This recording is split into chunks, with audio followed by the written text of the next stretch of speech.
Hello student. देव coaching के इस online platform पर आपका हार्दिक स्वागत अभिनंदन है। आप लोग कैसे हैं? मुझे उम्मीद है कि आप लोग अच्छे होंगे, पढ़ाई लिखाई में आप लोग व्यस्त होंगे। ठीक है, देव कोचिंग की इस ऑनलाइन प्लेटफॉर्म पर लगातार क्लासेस चल रही हैं। मुझे उम्मीद है कि आप इसको देख रहे होंगे और दूर से भी इसका लाभ उठा रहे होंगे। आइए हम लोग देव कोचिंग के इस ऑनलाइन प्लेटफॉर्म पर बायोलॉजी का पहला चैप्टर जिसका नाम है sexual reproduction in flowering plants, आज इस चैप्टर का दूसरा लेक्चर है जिसमें हम लोग सीखेंगे कि क्या क्या चीज़ें आपको अकॉर्डिंग टू एनसीईआरटी इसमें पढ़नी है। तो पहला आपका जो टॉपिक है वो है flower, a fascinating organ of angiosperm. Pre fertilization structure and event, मतलब फर्टिलाइजेशन के पूर्व कौन कौन से स्ट्रक्चर होते हैं उनके बारे में हम लोग डिस्कस करेंगे। तीसरा जो टॉपिक है उसको बोलते हैं डबल फर्टिलाइजेशन। आप जानते हैं कि एंजियोस्पर्मिक प्लांट में दो तरह के फर्टिलाइजेशन होता है जिसको हम बोलते हैं ट्रू फर्टिलाइजेशन और डबल फर्टिलाइजेशन। इसमें हम लोग बहुत ही गहन अध्ययन करेंगे। उसके बाद से चौथा जो इम्पोर्टेंट पॉइंट है वो है पोस्ट फर्टिलाइजेशन, मतलब जब फर्टिलाइजेशन की प्रक्रिया हो जाती है तो क्या क्या चेंजिंग फ्लावर में देखने को मिलती है, उसको हम लोग पोस्ट फर्टिलाइजेशन के बारे में पढ़ेंगे। और बाद में कुछ एबनॉर्मेलिटी भी देखने को मिलती है। कभी कभी होता क्या है कि फर्टिलाइजेशन की प्रक्रिया हुए बिना ही पौधे के कुछ जो एम्ब्रियो सैक का कुछ पार्ट होता है वो सीधे फ्रूट में तब्दील हो जाता है। तो वो उस प्रक्रिया को हम एपोमिक्सिस और पॉलीएम्ब्रियोनी के माध्यम से डिस्कस करेंगे। तो आइए स्टूडेंट, सबसे पहले फ्लावर क्या होता है, फ्लावर के कौन कौन से पार्ट होते हैं, इनके बारे में हम लोग डिस्कस करते हैं। तो आइए स्टूडेंट, हम लोग फ्लावर के स्ट्रक्चर को देखें। आप देख रहे होंगे कि एक फ्लावर का मैंने ट्रांसफर सेक्शन बनाया हुआ है। आप जानते हैं कि फ्लावर का जो सबसे आउटर पार्ट होता है उसको हम बोलते हैं कैलिक्स। कैलिक्स जो है फ्लावर का सबसे आउटर पार्ट होता है। और यहीं पर हम लोग समझ लेंगे कि कैलिक्स जो है, कैलिक्स का जो वन पार्ट होता है, इसका जो वन पार्ट होता है उसको हम बोलते हैं सेपल। मतलब हम कह सकते हैं कि सेपल, बहुत सारे जब सेपल मिलते हैं तो इससे कैलिक्स का फॉर्मेशन होता है। ठीक है, आपने क्लास फर्स्ट ईयर में भी पढ़ा था, वहाँ आपको बताया गया था कि जब सेपल्स जुड़े होते हैं तो उनको हम गाइमोसेपेलस कहते हैं, जब फ्री होते हैं तो उनको पॉलीसेपेलस कहते हैं। टैक्सोनॉमी में आपने इसको पढ़ा था। अगर हम बात करें, आप देख रहे हैं कि फ्लावर का जो सबसे कलर्ड पार्ट होता है उस कलर्ड पार्ट को हम कैरोला बोलते हैं। कैरोला बोलते हैं। आप जानते हैं यह पुष्प का सबसे रंगीन भाग होता है, कलर्ड पार्ट होता है। और इसका सबसे महत्वपूर्ण काम यह होता है कि जो पॉलिनेशन में महत्वपूर्ण योगदान देता है, क्योंकि आप देखते हैं कोई पुष्प देखते हैं बड़ी रंगीन दिखता है तो वह करोला होता है। और करोला जो है वो इंसेक्ट को आकर्षित करने के लिए कलर्ड होता है अलग अलग पुष्पों में। जैसे गुड़हल को आपने देखा होगा कितना खूबसूरत दिखता है, गुलाब में आपने देखा होगा। ठीक है, तो करोला ही होता है। अभी सरसों में भी आपने देखा होगा कि येलो कलर का करोला उसमें आपको दिखता है। तो करोला का जो एक भाग होता है उसको हम बोलते हैं पेटल। ठीक है, बहुत सारे पेटल जो है मिल करके करोला का फॉर्मेशन करते हैं। ठीक है, ये जो पुष्प का जिस पर एक पूरा फ्लोरल पार्ट स्थिर होता है इस पार्ट को हम बोलते हैं थैलेमस। ये है थैलेमस। ठीक, अगर हम बात करें इसके इस पार्ट को तो आप जानते हैं कि इसको हम बोलते हैं एंडोसियम। एंडोसियम होता है।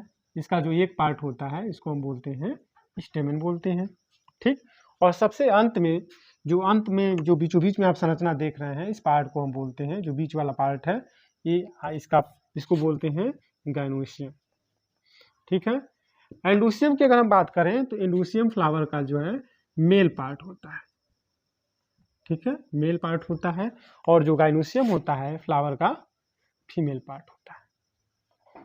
ठीक ठीक है स्टूडेंट, आप लोग को समझ में आ रहा होगा। तो आपको याद रखना होगा कि फ्लावर के जो है मुख्य रूप से 4 एसेसरी पार्ट होते हैं, जिसमें सबसे पहले कैलिक्स, उसके बाद करोला, उसके बाद एंडोसियम, उसके बाद गाइनोसियम। अगर फ्लावर के रिप्रोडक्टिव पार्ट कौन कौन से हैं पूछे जाएं तो आप बताएंगे कि एंडोसियम होता है।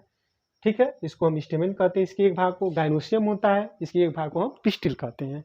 ठीक है, अगर हम इनके बारे में और डिटेल स्टडी करें तो आप जानते हैं कि जो एंडोसियम होता है, क्योंकि आपका जो अगला पार्ट है उसमें हम लोग को पढ़ना है कि कैसे जो है पॉलन ग्रेन का फॉर्मेशन होता है। इस प्रक्रिया को हम लोग माइक्रोस्पोरोजेनेसिस और माइक्रोगैमेटोजेनेसिस के माध्यम से डिस्कस करेंगे कि कैसे किसी प्लांट में पॉलन ग्रेन का फॉर्मेशन होता है। ये सारी प्रक्रिया जो है इस एंडोसियम के अंदर होती है, इसको हम लोग डिस्कस करेंगे।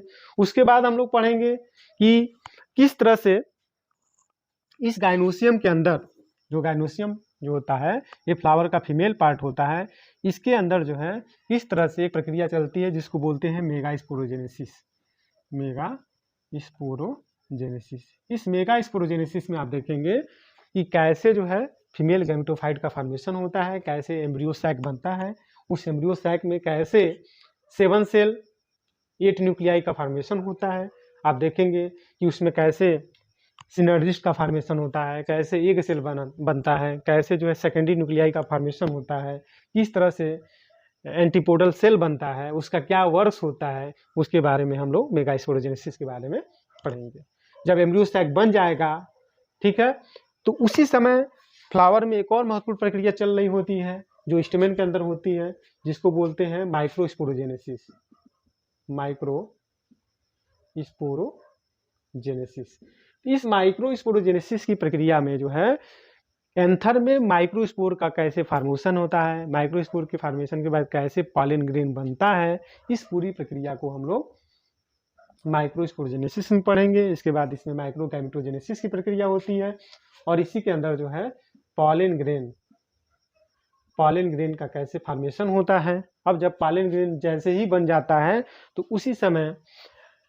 उसी समय पौधे का जो फीमेल पार्ट होता है, फ्लावर का जो फीमेल पार्ट होता है, उसी में गाइनोसियम के अंदर मेगास्पोरोजेनेसिस की भी प्रक्रिया चल रही होती है, ठीक है, इसके पैरेलल, और वहाँ एम्ब्रियो सैक का फॉर्मेशन होता है, ठीक। उसके बाद हम लोग पढ़ेंगे कि कैसे पॉलन ग्रेन विभिन्न प्रकार के पॉलिनेशन के प्रोसेस के द्वारा हम लोग पढ़ेंगे कि कैसे सेल्फ पॉलिनेशन होता है, कैसे कैसे जो है सेल्फ पॉलिनेशन की प्रक्रिया कैसे होती है, टाइप्स ऑफ पॉलिनेशन पढ़ेंगे, स्वपरागण, परपरागण, इनके बारे में हम लोग पढ़ेंगे और देखेंगे कि जब यहाँ इस स्टिग्मा के ऊपर, इसके भी पार्ट को हम लोग पढ़ेंगे कि जो स्टिग्मा है इसको स्टिग्मा बोलते हैं, इस वाले पार्ट को, फीमेल पार्ट जो होता है इसको बोलते हैं स्टाइल, और ये वाला जो पार्ट होता है इसको हम ओवरी कहते हैं। तो कैसे स्टिग्मा पर जो पॉलन ग्रेन बना है ये कैसे आकर के इस पर लैंडिंग करता है, ठीक है, कैसे जर्मिनेट करता है, जर्मिनेट करके यहाँ पर पॉलन ट्यूब कैसे बनाता है, पुनः जब पॉलन ट्यूब एम्ब्रियो सैक में एंट्री करता है तो एक बार जो है वो एक से जाकर के फ्यूज होता है तो उसको ट्रू फर्टिलाइजेशन कहते हैं। उसके बाद से जो दूसरा पॉलन ट्यूब में 2 मेल न्यूक्लियाई होते हैं, तो जो दूसरा मेल न्यूक्लियाई है वो सेकेंडरी न्यूक्लियाई से फ्यूज करता है, तो कैसे एंडोस्पर्म का फॉर्मेशन होता है। इस सभी प्रक्रियाओं को हम स्टेप बाय स्टेप देखेंगे। मुझे उम्मीद है कि एक आपको समरी समझ में आ गया होगा कि कैसे पौधों में रिप्रोडक्शन की प्रक्रिया संपन्न होती है। वैसे आप जानते हैं कि जो फ्लावर होते हैं बहुत ही आकर्षक होते हैं और मनुष्य के लिए ये काफ़ी उपयोगी है, क्योंकि मनुष्य को ये नहीं पता था कि ये पौधे का रिप्रोडक्टिव पार्ट है। आप जानते हैं कि मनुष्य जो है वो अपनी सुविधा के आधार पर, आप देखते हैं कि इन्हीं फ्लावर का माला बना दिया जाता है, गार्लैंड बना दिया जाता है, इसी फ्लावर को जो है श्रृंगार के रूप में भी यूज किया जाता है। तो मानव इसको तरह तरह के रूप में यूज करता है, लेकिन ये पौधों के लिए काफ़ी महत्वपूर्ण पार्ट होता है, क्योंकि बिना फ्लावर के उनके अंदर फर्टिलाइजेशन की प्रक्रिया संभव नहीं होती है। तो स्टूडेंट, आप लोगों को कैसा लगा इसमें आपको एक समरी समझ में आ गया होगा कि हम लोग जो है कैसे एक एक करके स्टेप बाय स्टेप करके इसके बारे में हम लोग डिस्कशन करेंगे, अध्ययन करेंगे। तो आपको सारी प्रक्रिया जो है स्टेप बाय स्टेप जो है मैं बताऊंगा।